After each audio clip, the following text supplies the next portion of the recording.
Ambalma Sherifla TV la jiba mo bela jelen fo ni silamɛ ka foli no ala ka kisi n'a ka hinɛ n'a ka barika an bɛ Allah taala deli ala ko kɛ ka ani aw bela jelen nabɔ aw bisimila aw ka jɛmukan kura kɛnɛ kan n'o ye spécial Hajj 2019 Hajj 2019 ni o ye an ka jɛmukan ladala san o san an bɛ deli ka min sigi kabini 2015 fo kana se bi ma san o san ni waati sera ni hiji waatiw sera walasa ka aw ni aw ka hijidenw bila ɲɔgɔn ye la aw ka hijidenw kibara sɔrɔ aw ka hijidenw ka kunnafoniw sɔrɔ kabini Makan jamana kan u bɛ ni Madina fo Makan u bɛ baara o baara la u tɛmɛna yɔrɔ o yɔrɔ la ka b'u ka baaraw kalama k'u ka kibaraw sɔrɔ hiji baara la o ye Sherifla TV ka wale ɲuman dɔn ani Sherifla TV ka baara ye agence Sherifla fana ni o fana sigira sen kan walasa ka Mali hijidenw k'u la lafiya cogoya min na nin bɛɛ lajɛlen sababu ɲuman ye an karamɔgɔ Seyida Sherif Usman Madan Haidara ale ka cɛsiri n'a ka wulikajɔ de nin baara ninnu bɛɛ lajɛlen sigi sen kan ni Alahu taala sɔnna ma a daminɛlen nin sa fo ka taa se hiji baaraw banna fo ka taa an ka hijidenw ɲuman segin an ma hɛrɛ la ni Alahu taala sɔnna ma dɔgɔkun kɔnɔ siɲɛ 3 aw ka hijidenw u mana tɛmɛ yɔrɔ o yɔrɔ u ye baara o baara kɛ kabini Madina sigi la fo ka taa se Makan fo ka taa tawafu kɛ Safa ni Marwa Mina sigiw Muzdalifa Arafa fo ka taa se jamaratu ma n'o ye shetane bɔnyɔrɔ ye hiji baara bɛɛ lajɛlen fo ka u ɲuman sigi maison ni haji la ka taa u lase f'aw ka sow kɔnɔ ni Alahu sɔnna ma ni y'a daminɛlen an bɛna a kibaruyaw bɛɛ lajɛlen di aw ma o baaraw de daminɛlen filɛ nin ye ala ni an karamɔgɔ Seyida Sherif Usman Madan Haidara ka cɛsiri ni a ka wulikajɔ kama an bɛ dugawu kɛ a ye ka tila ka dugawu ɲini a fɛ an bɛ segin k'a fɔ aw ye ko kura ko aw bisimila hiji 2019 kunnafoniw kɛnɛ kɔnɔna la o hukumu kɔnɔna la kibaruya minnu bɛ an bolo bi o ye agence Sherifla n'o ye an karamɔgɔ Seyida Sherif Usman Madan Haidara ye agence min sigi sen kan olu ka baara mɔgɔ kunfɔlɔw wulila k'u kunda Makan jamana kan maa 300 ɲɔgɔn wulila nɔ sibiri don ni o bɛnna juillet kalo tile 20 ma san 2019 i n'a fɔ aw ɲɛ bɛ jaw la cogo min na nin ye u ye maison ni haji la o bɛ ka labɛn laban minnu kan ka kɛ maison ni haji la ka passeport contrôler ka tɔgɔ welew kɛ fo ka taa u don kari kɔnɔ k'u wele kelen kelen fo ka taa u don kari kɔnɔ o baaraw de filɛ nin ye sen na minɛnw bɛ ka sɛgɛsɛgɛ ka passeport woloma ka bɛɛ lajɛlen ka passeport d'i ma bɛɛ ka passeport bɛ d'i ma yani i n'a bɛ sɔrɔ ka don avion kɔnɔ o passeport wolomaw de filɛ nin ye ka bagages bɛɛ lajɛlen f'i ye o la ni aw sera aéroport la ka ban nɔ foyi tɛ aw ma fo ka don avion kɔnɔ aw ɲɛ bɛ jalani min bɛ ka siri u kunna n'o ye fouloir ni o de ye taamasiyɛn min bɛ hijidenw agences ni agences bɔ ɲɔgɔn na o baaraw de filɛ sen na o baara ninnu bɛɛ lajɛlen tɛmɛnen kɔfɛ an ka délégué n'o ye Umar Jabati ni a dɔlen don ni Baligi ni ale yɛrɛ ye directeur adjoint agence Sherifla voyage la ale ye ɲɛfɔli kɛ an ye an ka maa kunfɔlɔw minnu taara Umar Jabati Baligi ale ye min fɔ an ye an ka jɛ an k'ale lamɛn. An bɛ ala tanu k'ala barikada ka ɲɛsɛtigi ala fɛ ala ka hɛrɛ k'an ye bi sɔgɔmada in na agence Sherifla ni a fondateur ye Sherif Usman Madan Haidara ye ni ala sɔnna ale ka hijidenw olu ka vol premier olu bɛna taa bi donc o la bi o bɛnna le 20 ni Alahu taala ka diɲɛ donc an b'olu lajɛ na ni waati na ani an b'a appelé o de la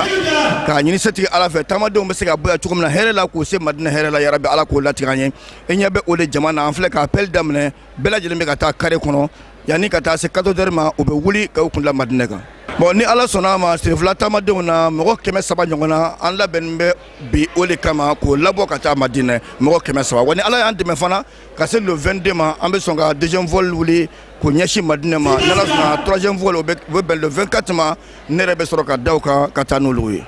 welekan min b'an bolo alhamdulilayi i b'a sɔrɔ sisan taamaden dɔw bɛ yen u ma taa fɔlɔ o somɔgɔw bɛ na a ye sisan k'a fɔ ko Sherifla maaw taara la o ma taga vol 3 de b'an bolo donc ni mun y'u ka mɔgɔw ye k'a fɔ k'u jigira Madina k'a sɔrɔ anw taw ma taa bɛɛ k'i hakili sigi ne yɛrɛ de bɛ yan ka to yan mɔgɔ si tɛ yen k'a fɔ ko ne bɛ bɔ yan k'o to yan ne nin bɛɛ bɛ taa ɲɔgɔn fɛ o tuma an bɛ sabali ɲini bɛɛ lajɛlen fɛ bɛɛ ka sabali ka tila k'i ka mɔgɔw la sabali ni ala sɔnna mun bɛ taa ɲɛfɛ ani mun bɛ taa kɔfɛ an bɛɛ bɛ jɛ ka ɲɔgɔn de kɛ n'o ye Arafa ye o la an bɛ bɛɛ lajɛlen fo taako ɲuman ala k'o d'an ma wassalamu alaikum wa rahmatulahi taala wa barakatuh. Wa alaikum salam wa rahmatulahi ta'ala wa barakatuhu ni ala sɔnna ma hijidenw bɛɛ lajɛlen bɛ taga ni Alahu taala sɔnna ma wa bɛɛ ɲuman bɛ se wa bɛɛ bɛ a ka baara kɛ a kɛcogo ɲuman na nin baara ninnu bɛɛ lajɛlen bannen kɔfɛ tɔgɔ wele baara ninnu bɛɛ lajɛlen kɔfɛ hijidenw donna kariw kɔnɔ k'u kunda ni u bɔtɔ ye maison haji ka don karu kɔnɔ k'u kunda aéroport international Modibo Keita la Bamako Senu ni u ye sira la o bɛ ka taa aéroport la ni hijidenw ye car kɔnɔ u bɛ k'u somɔgɔw wele k'a yira k'u ɲuman wulila u bɛ k'u kunda aéroport international Bamako Senu kan u ɲuman selen filɛ nin ye Senu u bɛ ka jigin ka bɔ karu kɔnɔna la k'u kunda avion kan an ka hijidenw taara avion min na o de ye misirakaw ka avion n'o ye Egyptair ye i n'a fɔ aw yɛrɛ ɲɛ bɛ ala jaw na cogoya min na hijidenw dontɔ de filɛ nin ye avion kɔnɔna la u ni an ka délégués minnu cɛsirilen don u dɛmɛli la Baba Dambele aw ɲɛ b'a ye ale de jaw la hijidenw donnen filɛ nin avion kɔnɔ u ka minɛnw bɛ ka placer ka ɲa hijidenw bɛɛ lajɛlen sigira u bɛɛ lajɛlen y'u sigiyɔrɔ sɔrɔ minɛnw bɛ ka bila a bila yɔrɔw la u kundalen bɛ Makan jamana kan Madina kan ni Alahu Taala sɔnna u bɛ taa jigin Madina u ka baara kun fɔlɔ u bɛ taa daminɛ Madina ni an ka hijidenw ye avion kɔnɔna la u sigilen bɛɛ lajɛlen ka disa b'i la bɛɛ lajɛlen ka fouloir b'i la aw ɲɛ bɛ disa min na hijiden ninnu kunna an y'a fɔ an ka kuma daminɛ la nin de ye fɛn min bɛ an ka hijidenw ni hijidenw tɔw bɔ ɲɔgɔn na hijiden tɛ tunu Makan wa hali ni hijiden tununa Makan a bɛ ye ka d'a kan fini min sirilen filɛ a kan na nin ye agence ka numéro bɛɛ lajɛlen bɛ nin kan hali n'a tunna yɔrɔ la n'a tɛ kan mɛn maaw bɛ sɔrɔ minnu bɛ weleli kɛ numéro minnu sɛbɛnnen filɛ nin ye disa ninnu sanfɛ ani kunnabere ninnu sanfɛ donc o de filɛ nin ye an bɛ Alahu Taala deli Ala ka se ni hijidenw ɲuman ye Madina hijidenw ɲuman sera Madina hijidenw ɲuman selen kɔfɛ Madina wulilen kɔfɛ Bamako yan 2h du matin waati dimanche doyan fɛ 2h du matin u ɲuman donna Madina u jiginna Madina aéroport la u bɛɛ lajɛlen dafalen baasi ma maa si sɔrɔ bana gɛlɛnma maa si sɔrɔ u bɛɛ lajɛlen u ɲuman bɔra cogo min na aw somɔgɔw bɛɛ lajɛlen ɲuman sera Madina o cogo kelen na u nisɔndiyalen u selen kɔfɛ Madina hijiden kunfɔlɔw ye u ka nisɔndiya yira an ka kuma galamani na u y'u ka nisɔndiya min yira an ka jɛ an ka o lamɛn. An ɲuman bɔra le 20 Bamako donc maison de haji la an ma problème sɔrɔ yen nɔ avion kɔnɔ an ye cas dɔw sɔrɔ yen an y'o bɛɛ gérer donc maakɔrɔw b'an cɛna an y'u bɛrɛbɛrɛ an y'u furakɛ ka ɲɛ an bɛɛ ɲuman donna Madina bi ka bɛn 2h du matin ma n y'o de fɔ pèlerins ye an ye ladilikan min d'u ma depuis Bamako u y'a labato tiɲɛ yɛrɛ la o si ma ɲinɛ u ka fura kɔ u ye fura don u ka sagamɛ kɔnɔ donc fura b'u bolo u bɛ k'a ta a tacogo la donc n bɛ ladilikan min f'u ye toujours u ka to guides kɔfɛ ni ɲɛmɔgɔw y'u bila sira o sira kan u k'o taama tant que u b'o sira kan u tɛ fili sɔrɔ fiyewu donc n b'o ladilikan de ɲini pèlerins fɛ o fana ye kelen an nana jamana min kan jamana in funteni ka bon trop il fait très chaud ici u ka ji min ka caya u kana ɲinɛ o kɔ an maakɔrɔw caman bɛ yen samara taama b'olu degun u bɛ samara bɔ donc tile ka kalan n'i ye samara bɔ a bɛ ampoule bɔ i sen tɛgɛ kɔnɔna la ni jolimisɛnninw bɛ k'a la donc tagama bɛ gɛlɛya i bolo donc u ka samara don u ka ji min ka caya et puis u kana ɲinɛ u ka fura kɔ an b'o de ladilikan d'u ma. bon bɛ amadu abarika kulu bɛ amadu ɛnce kulu n ko lɛrɛ ko a bɛ cɛna wɛlɛ sa cɛna wɛlɛ ne denkɛni salan bɛ amadu ɛnce kulu amadu abarika kulu mɛ bɛ mɔra ali imam sɔrɔsɔn madan haidara do bɛ ɛnce kulu dogo wa bɛ mɔni mɛ o ciran dunda ne bɛ firi wɔn ye bi cicaran ciran dunda bɛ firi wɔn sɔrɔsɔn madan haidara tiɲɛ yɛrɛ la bɛ cɛna woro wɛlɛ sa ye bɛ dɔgɔn ye surtout n ko lɛrɛ ko a bɛ Madina wɔ bɛ dɔgɔn fudo hoso ne fɛn la hiji sen uba filime a ko a wɛli uba la a ala pia debi same ko banga agence serfila yala a Bamako yɛlɛmɛ ko sɔ yɔrɔ kɔ a Madina yɛlɛmɛ ko sɔ yɔrɔ kɔ bɛ yɔngɔ a Maka yɛlɛmɛ ko sɔ yɔrɔ kɔ ko wana cana wɛlɛ na turu yama bɔ turu yama nkɔ a bɛ dɔgɔn fudo a barika kuli nga bɛ nelo bɛ alikaba ala pia dwɛmɛ bɛ duwawu kulo bɛ bɔ jina dɔgɔ bo ne bɔgɛlɛ kɔ bɛ ko an ba ye boroso ngo bɔgɛlɛ gana pia dumɛmɛ yon mɔni mɛ dɔgɔ in fu kuba yɛlɛmɛ Maka ye Madina ye bɛ ko an ba boroso cogo dogo bɛ yon gɛrsɛgɛ an ba boroso bɛ dɔgɔn fu gɛrsɛgɛ gana goso ansar fu gɛrsɛgɛ gana goso cogo dogo mara haidara bɛ woro cindo an ba boroso bɛ woro jicile an ba boroso o dumare o gana uba an ba koɲi kwema o beni gana uba ɲi an ba bɛn koɲi wɛma an ba cogo sa ɔgɔdo bira kijara jina na barke do sɔli ala rasul a tɛna kɛ an bɔlen Bamakɔ ka se yan ayiwa ni ne yɛrɛ cogo min na ne nana dumuni tɔ de to yen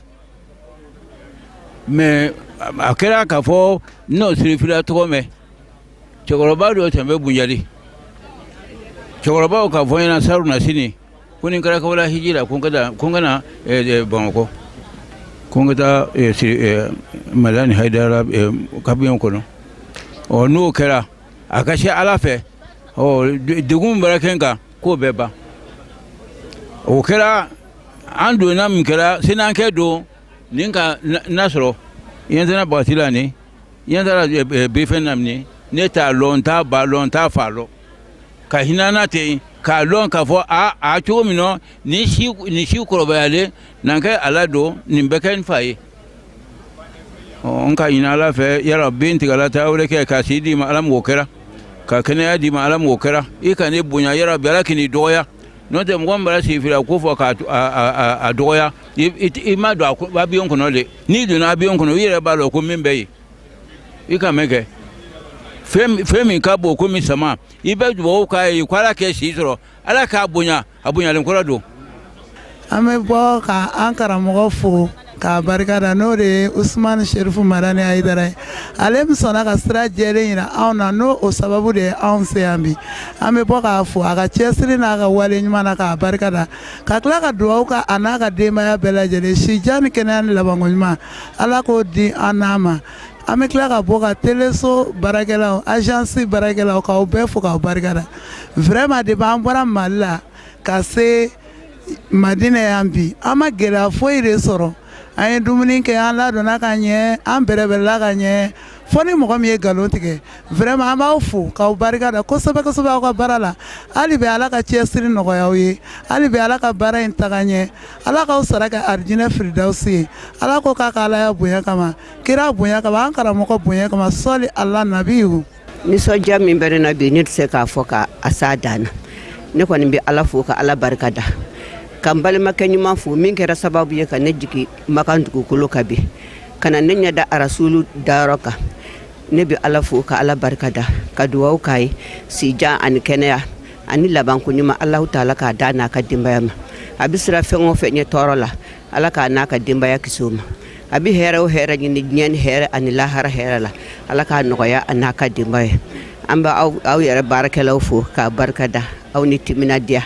ala ka dɛmɛ kɛ an n'aw ye ala k'a n'aw sara hɛrɛ la. komi hayidara y'an bila ka na yan dɔn an bɛ hayidara fo k'a barikada ala ka sini kɛnɛya d'a ma ala k'a mɛn a ka jama ɲɛfɛ ala ka haminako nɔgɔya kira yɛrɛ kanu kosɔn n'i y'an sele yabi o ye ala n'ale sababu ye n'i y'a min jɔn na n'i b'a f'i sago ɲuman ale ala ka si d'a ma ka kɛnɛya d'a ma ala k'a mɛn ɲɛ ala k'a yɛrɛ mɔgɔw dilan a n'a ka mɔgɔw sallallahu mamadu salimu. n bɛ se k'a fɔ dugu tɛ diɲɛ na min ka bon ka tɛmɛ nin kan parce que an ka kira sallallahu alaihi wasallam ale dalen bɛ nin dugukoloba in kan donc vraiment ne nisɔn ka di dante nisɔndiya min na n bɛ n fa fo Ased Sherif Usman Madani Hayidara ale min kɛra nin sababu ɲuman ye n bɛ ijiden bɛɛ lajɛlen fo nisɔn ka di kosɛbɛ n b'a ɲini ala fɛ dɔrɔn an nana bato min na an nana baara min na ala ka ɲɛ an bolo ala ka bato in dafa an bolo a kɛnɛya ni a kɛnɛya ani a courage ala k'o nɔgɔya an ye bonya fɛn o fɛn bɛ nin iji na ala k'a di an n'aw ma ala kɛ kira bonya kosɔn sɔli ala rasalim. bon nisɔndiya in yɛrɛ daminɛna k'a b'an bɛ mali la donc an nana se agence fila la u y'anw bonya cogoya bɛɛ lajɛlen na an tɛ min dɔn u y'o fɔ an ye u y'an bilasira fo ka n'an don vɔli kɔnɔ ka n'an jigin madina sisan donc nisɔndiya tɛ fɔ ka ban et puis fana an ka kiraba de dalen don yan kisi ni nɛɛma b'a ma donc dugu to ye dugu min ka bon ni ye donc lahɔrɔmayɔrɔ dan de don donc an b'ala de deli an nana bato minnu na ala ka bato ninnu minɛ ala ka sabaliw d'an ma ala ka kɛnɛyaw d'an ma ala ka k'an ye siw ye. an bɛ agence sherifula vraiment an b'u fo u ka baara la sabula kabini maison de aji la ka na se aéroport la ka don avion kɔnɔ ka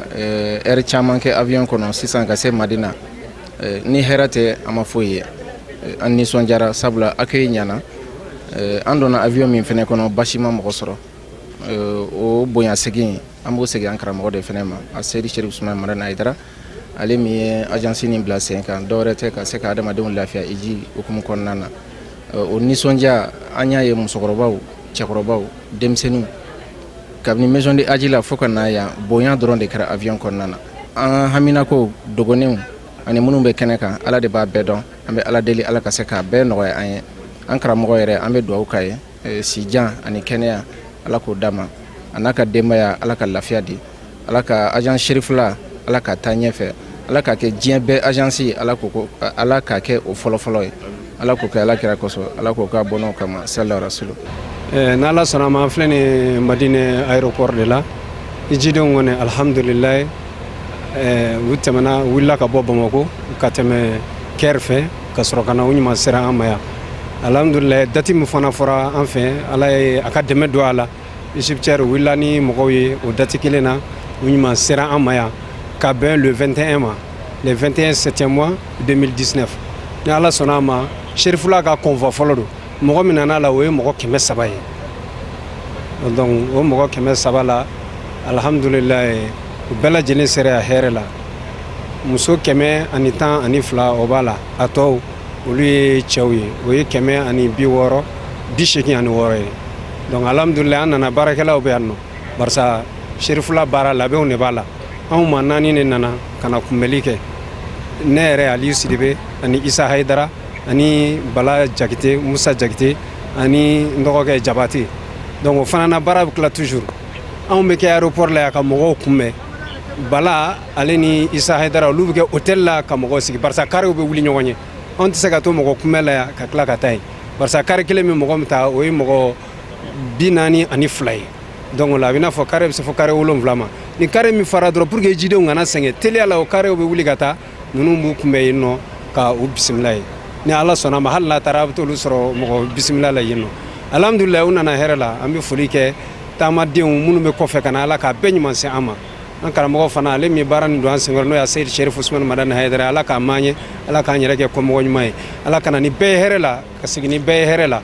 ka dugawu k'an ka jamana ye ni dugukolo hɔrɔnma in kan yara bi cɛ bɛ nin kan bɛ ala ka don jamana kɔnɔ fitinɛ min bɛ ala ka wuli ka bɔ yen ala ka Mali suma cɛ bɛ nin kan bɛ ala k'o don a denw ni ɲɔgɔn cɛ an karamɔgɔ yɛrɛ kelen don ka wulikajɔ min k'a la n'o ye Seydi Sherif Usmane Madani Hayidara ye ani o conseil yara bi a wulikajɔ ninnu ala ka o kɛ ka nafa bɔ ala k'o kɛ k'u tɔnɔbɔ ala k'an ka jamana suma sallallahu rasul salli ala rasul ala ka duwawu ninnu bɛɛ lajɛlen jaabi an ka hijidenw bɔlen kɔfɛ aéroport la u taara ka taa u ka hôteliw la u selen kɔfɛ u ka hôteliw la u bɛɛ lajɛlen ka jatigila yirali la bɛɛ ka so yirali la bɛɛ ka so sɔrɔ lafiyaw kelen kɔfɛ u wula k'u kunda kira dayɔrɔ kan n'o ye Madinatul Munawwara a misiriba n'o ye kira yɛrɛ ka misiri ye sallallahu alaihi wa alihi wasallam u y'u kunda yen kan ka taa u ka farida fɔlɔ seli an ka hijidenw ye farida fɔlɔ min sɔrɔ Madina misiri la o de ye sali fana ye u taara ka taa sali fana seli alakira dayɔrɔ la alakira ka misiriba in na Madina sallallahu alaihi wa sallam sali fana seliw kɔfɛ hali bi hijidenw ye nisɔndiyaba kɛ o nisɔndiya ninnu kɔnɔna la u ma dogo u y'a yira an na an ka ciden minnu bɛ yen nɔ u ka kuma galaman na u ye min sɔrɔ k'a fɔ salifana seliw kɔfɛ an ka cɛ an lajɛ. Mun hoya kɔ vraiment bɛ don fadɔ premier seli kira n bisi lɔn vraiment a nɔsɔn sivɛ bila o kojugu donc vraiment bɛ nɔsɔn sivɛ minnu bɛ mangala masiya ɲɛsin mun b'a lɔn ma mankan ni on pour que mankan de don tɔni mankan ni bien fɔn ye don pour que hɛrɛ le ta bien ta b'a lɔn suwara fɔn bɛɛ suwara région bɛɛ suwara bɛɛ suwara donc mɛ sirifura teri mɔgɔ fiya mɛ jan mɔgɔ fiya kosɛbɛ bien tɛ o tɛ mɔni kosɛbɛ. an ma hɛjɛ sayi an ma hɛjɛ sayi an ma hɛjɛ sayi an ma sɔn mori ye kɔntun an ma wɛ hɛjɛ sayi alhamdulilah cijɛ emeri enere kɔ n'o tɔn fo kɔrɔ an mɔgɔ n'an le jan sayi asilan fu le jan sayi an mɔgɔ n'an cijɛ jɛ ema an ne yɛrɛ kun an mɔgɔ n'an ba ire jam jɛrɛ an mɔgɔ n'an eme yafɛ an mɔgɔ n'an asilam ɛji fu kan ne yafɛ ko iye ŋuli eme jɛrɛ an mɔgɔ n'an le yɔ sayi tiri an le yɔ sayi sallallahu alaihi wasallam. Nisɔndiya min bɛ na o ye nisɔndiyaba de ye nisɔndiya min ni a tɛ se ka fɔ ka se a dan na an kun t'a dɔn k'a fɔ aw ka baara bɛ nin cogo in na mais sisan an y'aw ka baara ye tiɲɛ yɛrɛ la dan t'aw la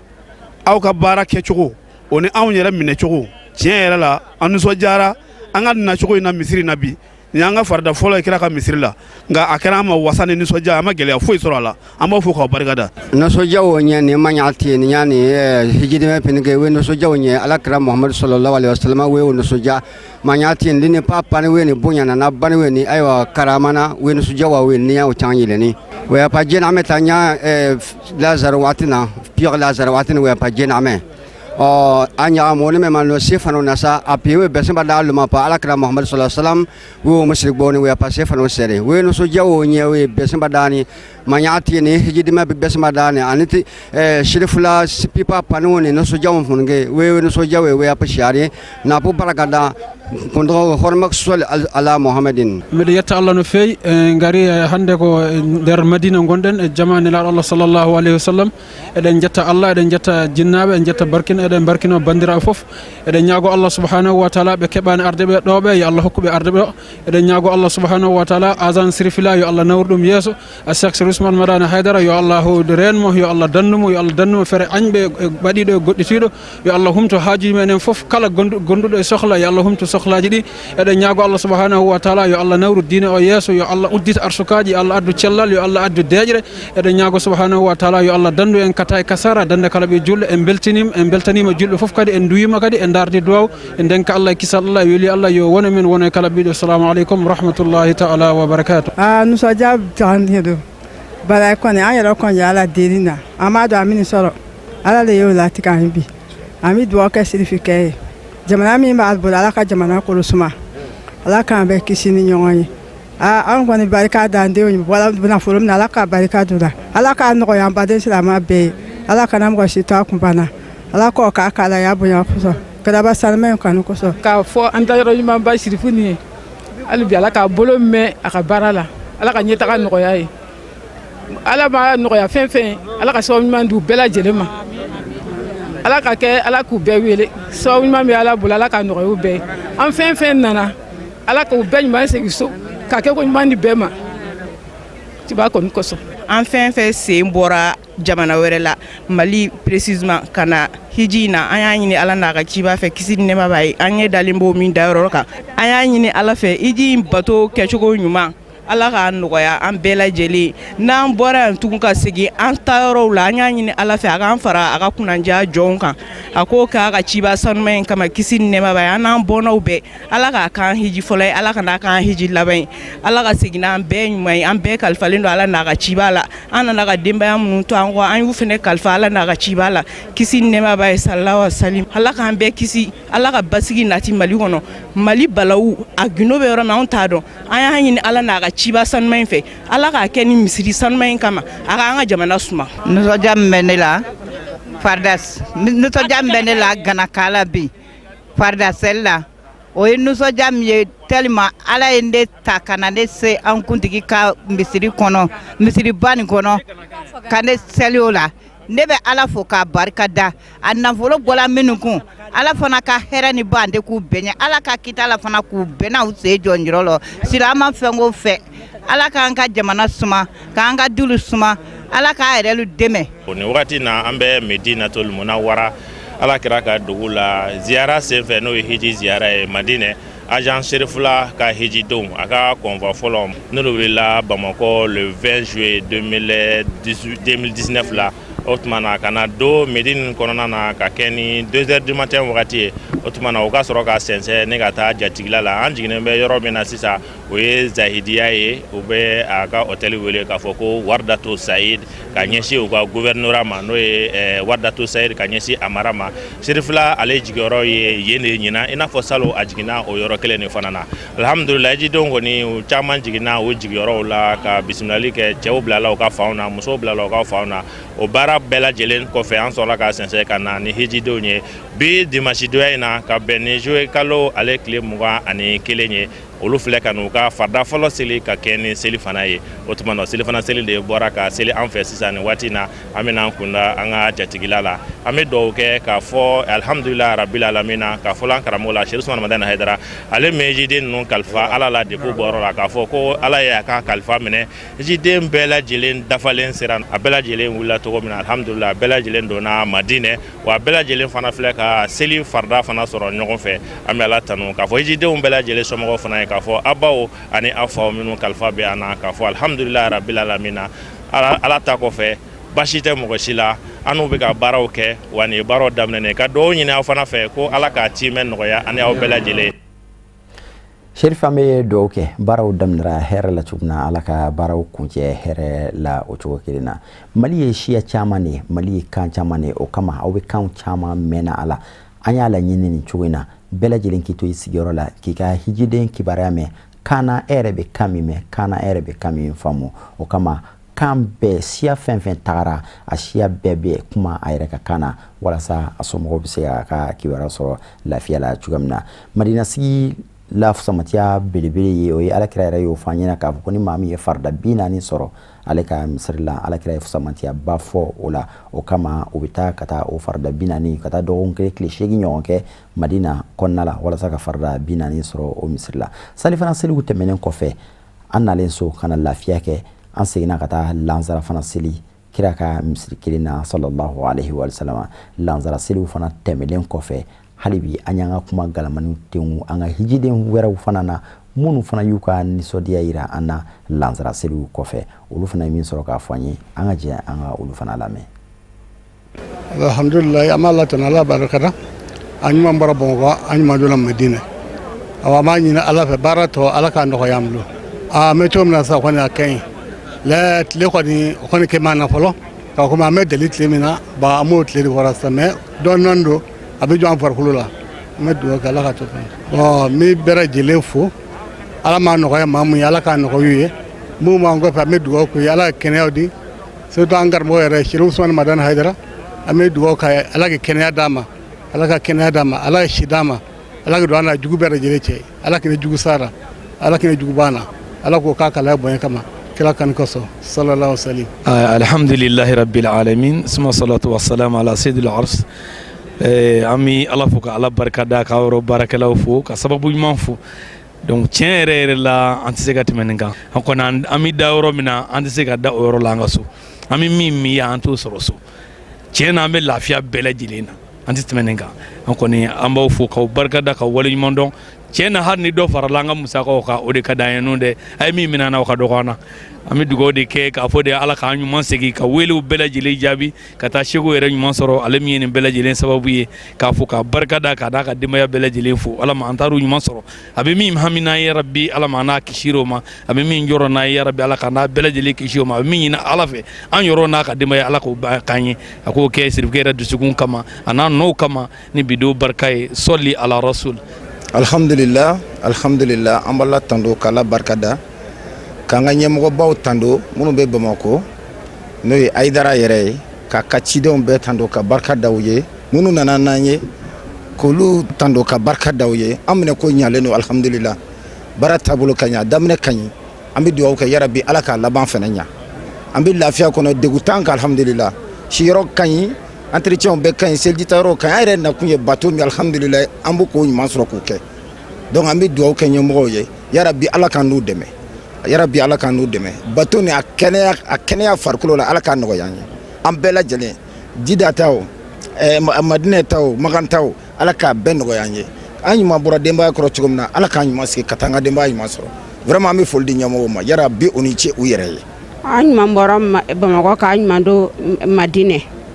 sisan an nana an y'an ka farida fɔlɔ an y'a seli Jumasi an ma tɔɔrɔ ye an ma foyi ye an bɔra hɛrɛ la an donna hɛrɛ la an b'an ka sababu ɲuman fɔ ne ye Sherif Madani Hayidara ye a n'a ka denbaya yarabi ala ka sijan ni kɛnɛya d'u ma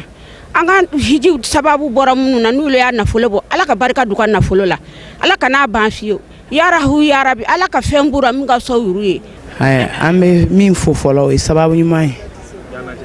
n'o ye Usmani Sherif Madani Hayidara ye an b'a fɔ n'i y'a mɛn jɔni kunna de ko sababu ɲuman an bɛ karamɔgɔ fo cɛ min ye k'anw yɛrɛ don dara k'an denw don dara ka tila ka nin sira jira an na an ka n'o kɛ ala ka hakɛ la a ye minnu bila an ɲɛ walahi an bɛ foli s'u ma dan t'aw la walahi ne ma dan kunun ni bi ne ma dan sɔrɔ aw la aw sara bɛ ala de bolo ko in bɛɛ kɛra karamɔgɔ min kama karamɔgɔ ɲɛ tiya a bɛɛ komi karamɔgɔ bi yan walahi ne ma dan si sɔrɔ u la ayiwa kelen an b'an ka jamana kalifa ala la ka karamɔgɔ yɛrɛ n'a ka denbaya amsaru bɛɛ an y'an bɛɛ kalifa ala la ya rabbi an nana bato min kɛ ala k'a minɛ ala k'a kɛ ka an ka mali bɔ bolo la ala k'an denw kɛ ka baara sɔrɔ ala k'an denmusow kɛ ka cɛ sɔrɔ ala k'an ka jamana ja an nana bato min kɛ ala k'a minɛ ya rabbi ala k'an ka laɲiniw sabati an bɛ min ɲini ala fɛ ala k'o d'an ma an tɛ fɛn min ɲini ala k'o fɛ diya an ɲana alhamdulillahi rabbil alamin ama ogonan somasa inama gara inama eju inama dujule ama ogonan emu uro emu ngoma ana dujina an ngole titriyan ma di umu lere emu jurasan ama ogonan emu nine me file emu uro ja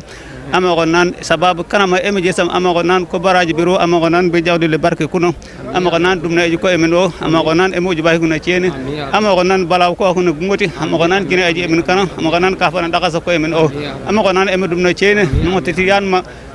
anor madile way am ogonan triyan ma al hormel quran al hormel am ogonan emadum na ciene assalamu alaykum wa rahmatullahi wa barakatuh ogarba ma mayri ka jolna mfonye sukolona utakungar polma nye abogarba ma sano yemi dana shirfu shari ufalchona wa pa madina na ma pa sududu tasnenye donc mfonye shine polma belpia bi shirfu lotay bi japi pa shirfu lona yafien na werna o polo atulgona ura kleshar kleno sududu ura uchiburu purshar belpien pi bangi kleuki noya pipolma pisija ba klega volo kle wolle na nene yafien na kle wol kaduma wapa kanya ura iza tajuba kana klega volo kleu poliano yan kleu islamo ya washe yema klega islamo ya washe kaduma belbien pije ansaruna folege piye le pije ansaruna ngabana nene na ba shirfu tayirege nya dino ya balfon ya fien nana madina na kila wol kaduna terdiema biju ciboro pulma ambi yalla fo kala wali mando kala barkada ka tila ka an ka hijiden bɛɛ lajɛlen fo agent sherifula hijidenw komi u donna bi madina kɔnɔ alhamdulilayi an nana lansara seli de kɛ ni hijidenw ye ka bɔ n'u bɛɛ lajɛlen ye ka na lansara seli kira ka misiri kɔnɔ alhamdulilayi o lansara seli banna sisan ni ala sɔnna an bɛ ala fo ka ala barikada an ka hijiden fɛn o fɛn n'o sera yan an bɛ ala fo a bɛɛ kɛnɛman don a bɛɛ lafiyalen don an bɛ ala fo la ka ala barikada k'a ɲini ala fɛ baara tɔ in ala k'a nɔgɔya an ye jamana in yɛrɛ ala k'a kolosuma an faso mali ala k'a kolosuma ala k'o k'a ka alaya kama kira na so dungo kama an karamɔgɔ ale min kɛra sabu ɲuman ye ka an bila nin baara in na n'o ye Seyidi Sharif Usman Madan Haidara an b'a fo ka wale ɲuman dɔ ka barikada k'a ɲini ala fɛ sija ni kɛnɛya ni labanko ɲuman bɛ ala bolo ala k'a dan n'a ma a kɛra an ye ɲɛmɔgɔ ɲuman ala k'an yɛrɛw k'a bolo kɔmɔgɔ ɲuman ye kira na so dungo kama bidon in hɔrɔma kama sɔli ala rasul.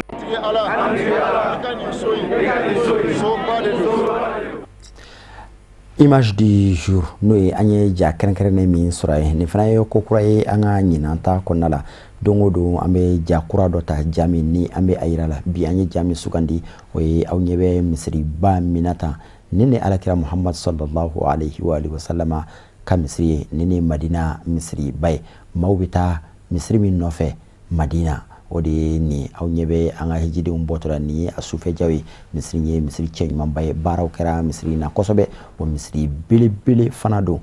aw ɲɛ bɛ jama la a bɛ jama bata maa ba caman de bɛ se ka don ni misiri kɔnɔna la i n'a fɔ aw ɲɛ bɛ a la wa a kɔnɔna ka sanu o de sɛnɛ da aw ɲɛ bɛ nin zamzam jiw de bidɔn minnu sigilen filɛ zamzam jiw de bɛ nin kɔnɔna la tan maaw bɛ ji min bɛɛ bɛ ji sɔrɔ zamzam ji sɔrɔ nɔgɔya la a sumalen ani a sumabali i b'a fɛn fɛn fɛ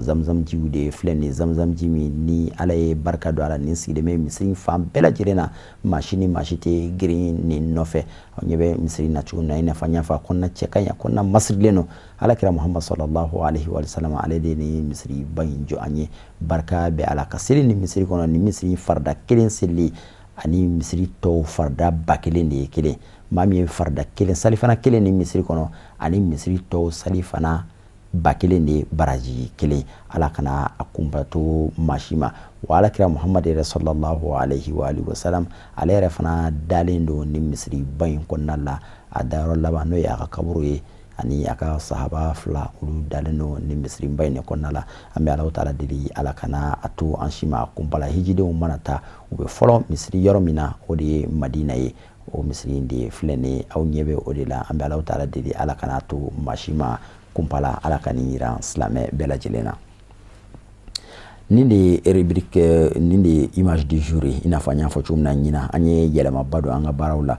an ka jɛmukan na an bɛ ja kɛrɛnkɛrɛnnen dɔ ta k'a yira la an ye min yira la bi o de ye alakira dayɔrɔ ye Madina misiri an ye farankan min fana fara baara in kan ɲina ka an karamɔgɔ Seyid Sherif Usman Madan Haidara i n'a fɔ an bɛɛ lajɛlen bɛ a kalama jamana in jɔrɔ b'a la jamana in hami b'a la ni fɛn bɛ min b'a bali ka sunɔgɔ bi o ye jamana in ye o la a y'a ɲini hijidenw fɛ hijidenw mana jɔ yɔrɔ yɔrɔ u ka dugawu kɛ jamana in ye u ka dugawu kɛrɛnkɛrɛnnen kɛ jamana in ye walasa an bɛ gɛlɛya min na an bɛ dingɛ min kɔnɔna an bɛ se ka bɔ gɛlɛya in kɔnɔna na cogo min na Maka ye lahɔrɔma dugu de ye Madina ye lahɔrɔma dugu de ye hijidenw bɛ t'u sen jɔ yɔrɔ yɔrɔ a bɛɛ ye lahɔrɔma yɔrɔ de ye o kama an y'a ɲini an ka édition ninnu bɛɛ lajɛlen na an ka jɛmukan bɛɛ lajɛlen na an bɛ waati kɛrɛnkɛrɛnnen ta ka dugawu kɛ jamana in ye n'o ye rubrique dugawu min ni an bɛ n'o ta bi an ka jɛ an k'o lajɛ.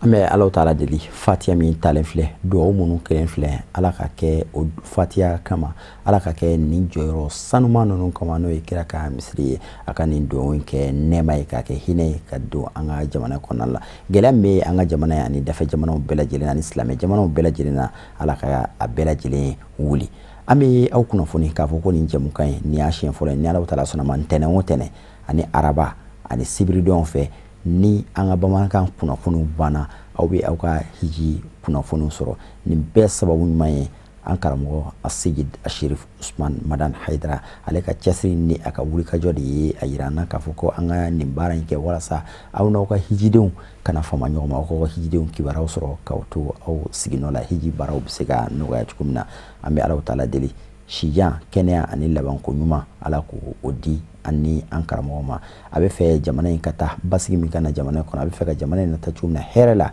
diɲɛ yɛrɛ ka lafiya cogo min na an bɛ Alahu Taala deli Ala ka an ŋaniyaw timɛ an tun min sɔrɔ k'a lase aw ma an ka bi jɛmukan n'o ye édition spéciale du haji ye o de tun ye nin an ka ciden minnu bɛ kɛnɛ kan o ye Buya Jagili Kulibali ka fara Fatumata Jabi kan an yɛrɛ fɛ yan nɔ Mohamed Keita ale tun bɛ technique la an bɛ bɛɛ lajɛlen fo ka bɛɛ lajɛlen wariɲuman dɔn